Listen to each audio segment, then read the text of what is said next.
CO2 is responsible for all the modern warming. Really?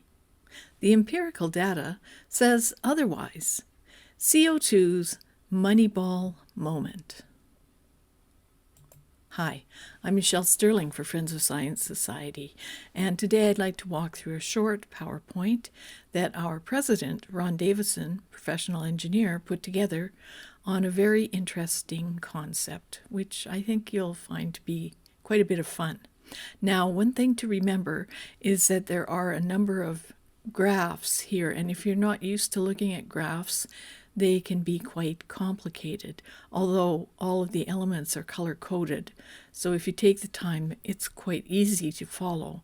But just so you know, I will be doing a longer layer-by-layer explainer version of this presentation. And there's also the complete version on Ron's own website, which you could go and look at and study the graphs and or read the long-form documentation that goes with it. So let's go on with the show. CO2 is responsible for all the modern warming. Really? The empirical data says otherwise. If he's such a good hitter, why doesn't he hit good? How many people remember the movie Moneyball?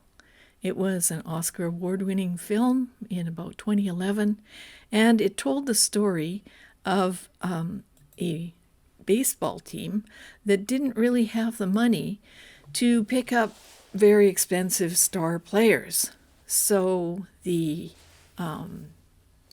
general manager of the team teamed up with a Yale economics grad who was into statistics, and they started trying to put together a team that was based on the people who could best get on base, rather than the people who, looked great or played well with the media. They were looking for a low-budget team with very high statistical correlation to winning. And what happens if we apply this simple kind of basic method to the world of climate? That's kind of the brilliant turn on this movie theme. And so if he's such a good hitter, why doesn't he hit good? Well, we can ask the same thing about carbon dioxide.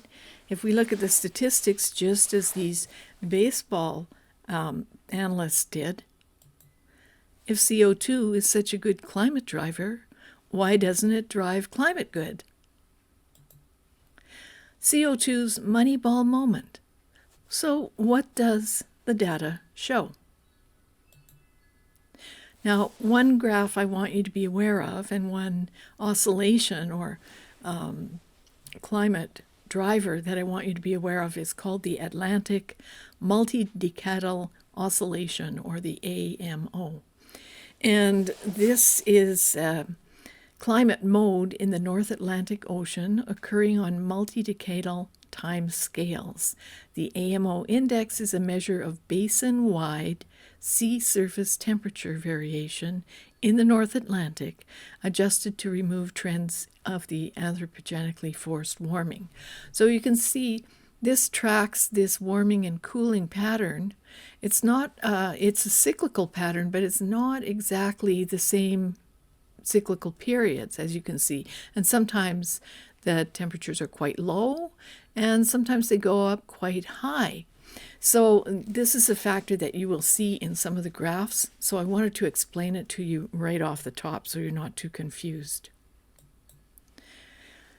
So it's complicated.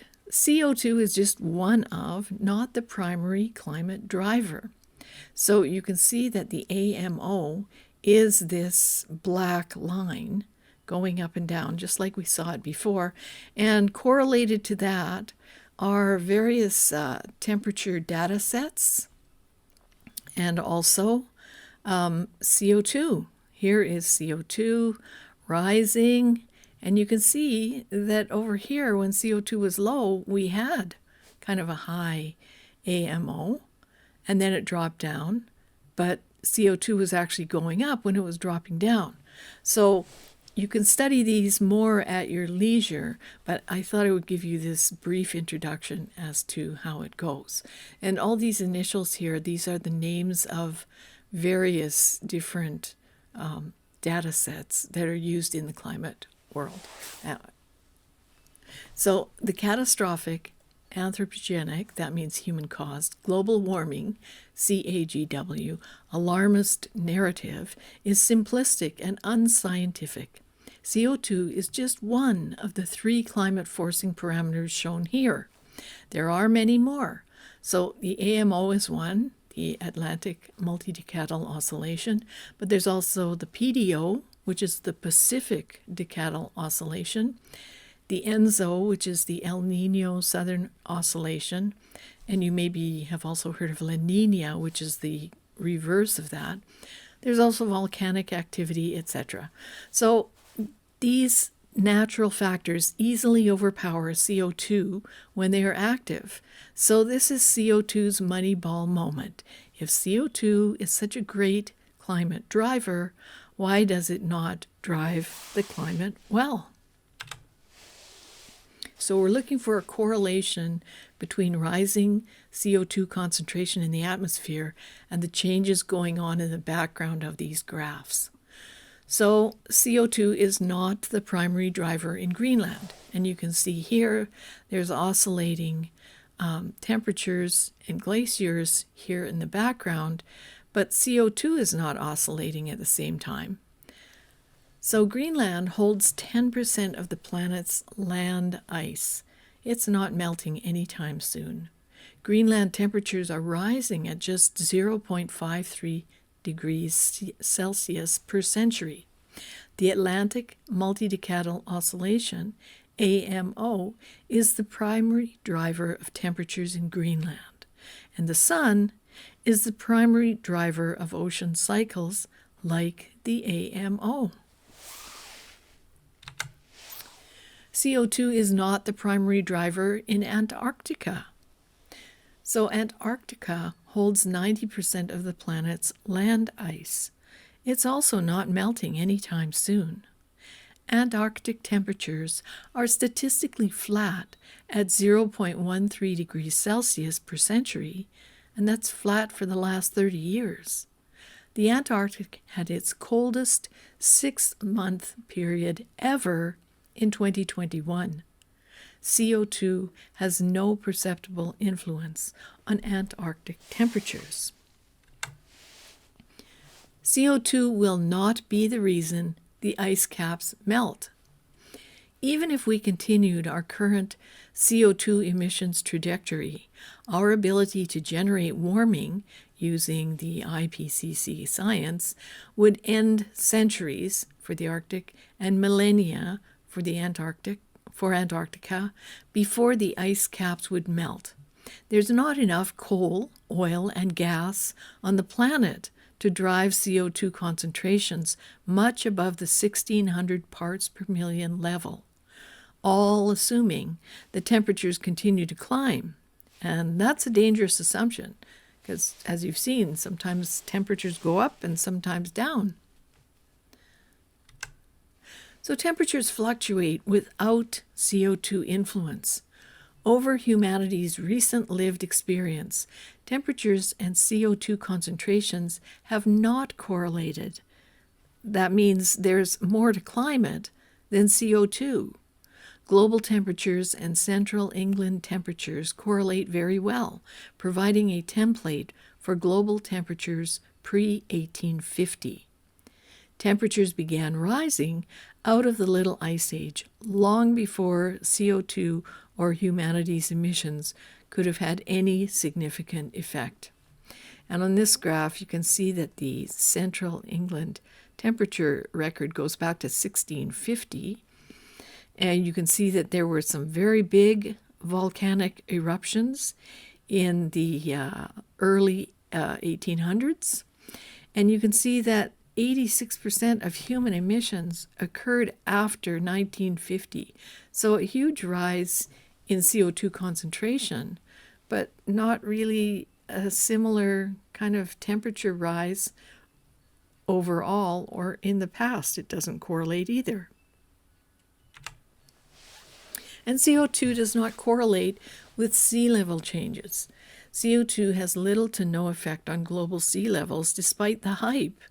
The sea level declines pre-1856 are an inconvenient truth to the CO2 narrative.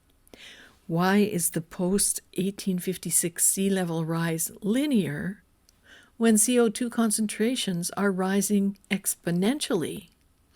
The subtle accelerations and decelerations correspond to the Atlantic multi-decadal oscillation cycle. And you can see here, Ron has marked when there's a hot acceleration and a cold deceleration, and vice versa. Now here he's talking about models. This means computer simulations that project what future temperatures might be. But these models are not programmed to recognize the natural forcings, like the AMO and the grand solar minimum, that will dominate our climate over the next few decades. And CO2 is not controlling Holocene temperatures. Temperatures fluctuate significantly over the pre-modern temperature record, 1850 to present, despite a virtually flat CO2 concentration.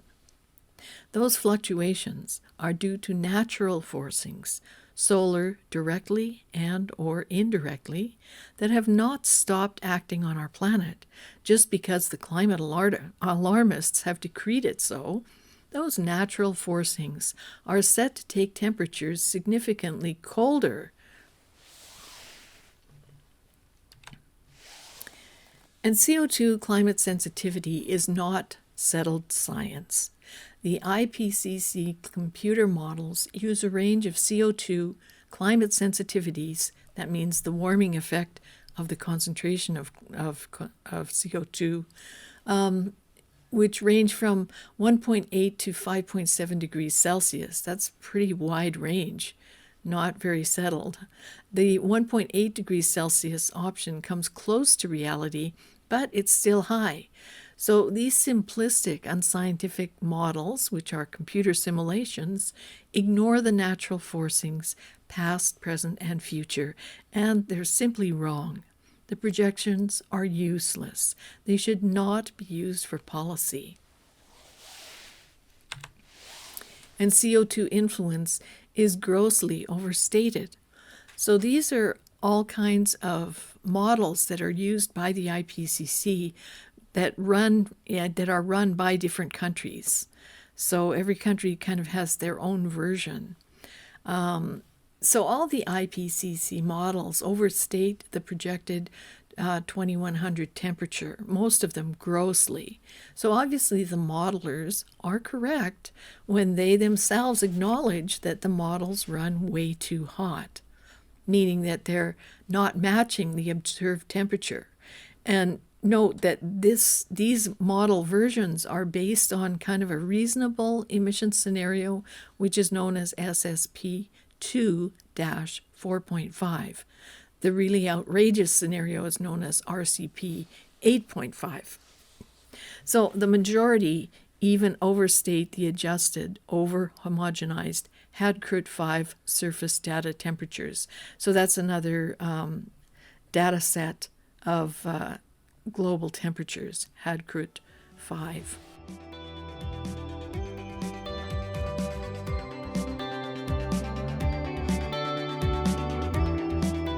Now you can see here's the Russian model, and if you follow this green line across, you end up matching the NOAA satellite data. And if you look at the blue line, that matches up with the Hadkrut-5 surface temperature average. So you can see like the Canadian and the UK models are really way out to lunch. They're way off these observed temperatures, and they use a very high CO2 climate sensitivity. So they think that CO2 is really a hot warmer.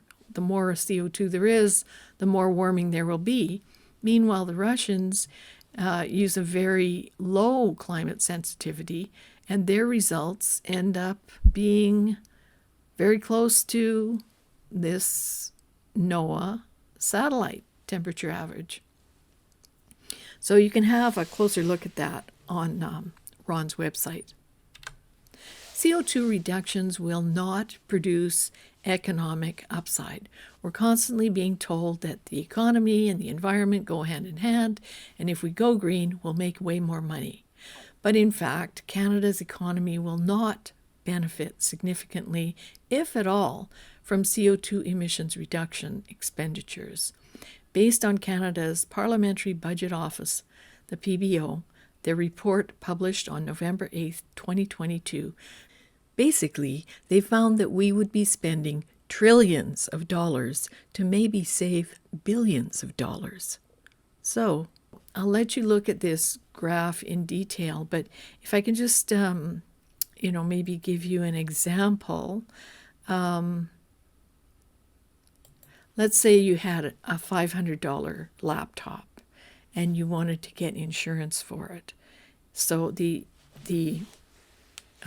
comparison here is that people always say that if we pay for climate action now, it will be like climate insurance in the future. We will have fewer extreme temperature events and climate change related events. So, but let's say you have a $500 laptop, you want to insure it. So you go to an insurance company and you pay them $10,000 to insure your $500 laptop. This is the kind of comparison to the amount of money we're spending on climate action to supposedly save us in the future. The Parliamentary Budget Officer determined that future costs of climate damage would not be very significant to our GDP. And so the question that Ron has raised here is that why would we spend trillions of dollars to save billions of dollars? And CO2 reductions will not reduce temperatures significantly. So unfortunately, people are told by climate activists that if we do all of these very expensive measures now, like putting up wind farms and electrifying the grid, decarbonizing everything, going EVs, that somehow we would be reducing temperatures in the future dramatically. But Bjorn Lomborg did this study, and he showed that even using the highest emission scenario, which is that RCP 8.5 I just mentioned, that the reduction in warming would be 0.05 degrees Celsius, which is immeasurable. So despite trillions in CO2 emission reduction expenditures, temperature reductions a century from now will be too small to measure and will last just a few years. When a reasonable emission scenario is used, those reductions will be even more insignificant, because remember, this is the implausibly high emission scenario. So CO2 is rising, but extreme weather events are declining. I know. Every time you see a newscast, the people on the weather are going, oh, we're having more tornadoes and more this and more that. But in fact, when you look at the data, just like those baseball guys did, but when you look at the data, you find that all of these extreme weather events are actually declining. And you can see they're all color-coded here. So the chronic calls to end fossil fuel use and take us to net zero are pushed incessantly to avoid the extreme weather events that we are supposedly already experiencing and will be destroyed by in the future. But why then have wildfires, hurricanes, droughts, and tornadoes been declining for decades? So obviously there's something wrong with that theory about CO2. And CO2 or natural forcings such as the sun or both. CO2 absolutely does not correlate with the pre-modern temperature record Holocene temperatures, which is in the previous slide, and it's slide number 8 in the original slide deck. And it has a poorer correlation than natural forcings over the modern temperature record. Ignoring natural forcings, primarily solar, will not produce a reliable forecast of our future climate, as proven by the IPCC's models that are self-acknowledged to run way too hot. So these are some graphs from a couple of different studies. And we also have on our website presentations by Dr. Soon and the Connollys, and also by Dr. Scafetta. So you can have a look at those. They're on our YouTube channel, and some of them are posted on our past events page. But I'll let you study those in detail as well. CO2 climate sensitivity, Modtran, University of Chicago. So this, again, is a bit of a complicated graph. I'll let you go through the detail on the original slide deck, but let's just read through this. CO2 climate sensitivity is not settled science. The IPCC uses a range of 1.8 to 5.7 degrees Celsius in their models, which run too hot and use implausibly high emission scenarios. The value is less than 1.8 and likely around 0.8 degrees Celsius when solar contributions and urban heat island effects are recognized. The Modtran model, shown here, uses 0.8 degrees Celsius, and it accurately models radiation to space calibrated to satellite measurements. So to fully understand this, I recommend that you read the detailed written document that goes with this, which is also posted under CO2's Moneyball moment on Ron's website, which I'll show you at the end. So here we have that burning question. If CO2 is such a good climate driver, why doesn't it drive climate good? In summary, CO2 has little to no effect on the following parameters: Greenland temperatures, Antarctic temperatures, pre-modern temperature record Holocene temperatures, global sea levels, gross domestic product growth due to CO2 emission reduction, future temperature reductions due to CO2 emission reduction. Extreme weather events are declining as CO2 levels rise. That's not consistent with the narrative. And CO2's influence is grossly overstated. The computer models use a CO2 climate sensitivity range of 1.8 to 5.7 degrees Celsius. This is all too high and not settled. For obvious natural forcings like solar and solar-related are being ignored to our own detriment. So why are we sacrificing our way of life to reduce CO2 emissions? Why do the models run way too hot? Maybe, just maybe, the CO2 alarmist narrative is not all-encompassing. So look for CO2's Moneyball moment for the PowerPoint graphs and a written description on Ron Davison's personal website. And so it's called Climate Change in Music. Here's the link. And here's a good question. Mark Carney and Pierre Poilievre need to explain how there is any justification for net zero. Trillions of taxpayer dollars are being and will be wasted, all financed through debt that will fall to our children and grandchildren. That's from another presentation of his on the website. But it's a great question. So if you want to know more facts and have them at a glance, we have this handy little 88-page guidebook. Ron Davison was one of the lead authors on the book. He's also got a presentation on our YouTube channel. It's also found under our past events. You can order copies from us at friendsofscience.org, Energy and Climate at a Glance. And this booklet will show you how to say no to net zero.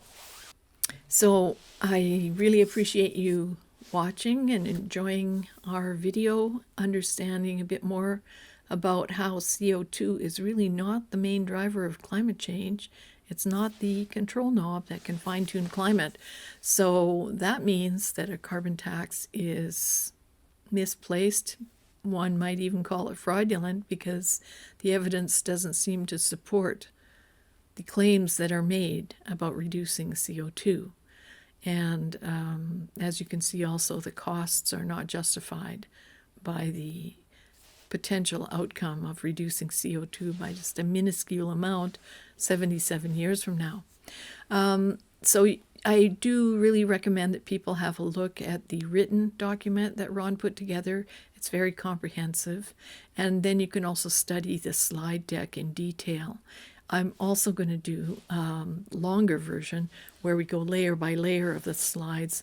And for people who are not familiar with graphs, I think that might be a bit easier to understand what's the point of all these lines overlaying each other when sometimes it's not clear to, a regular person who doesn't deal with these kind of graphs all the time. Anyway, I really appreciate you watching this presentation. I hope that you will get one of those books, Climate and Energy at a Glance. It's a great little handy book. People love it. People have been buying 5 and 10 at a time. So feel free to contact our office and order your copies. For Friends of Science Society, I'm Michelle Sterling. Say no to net zero.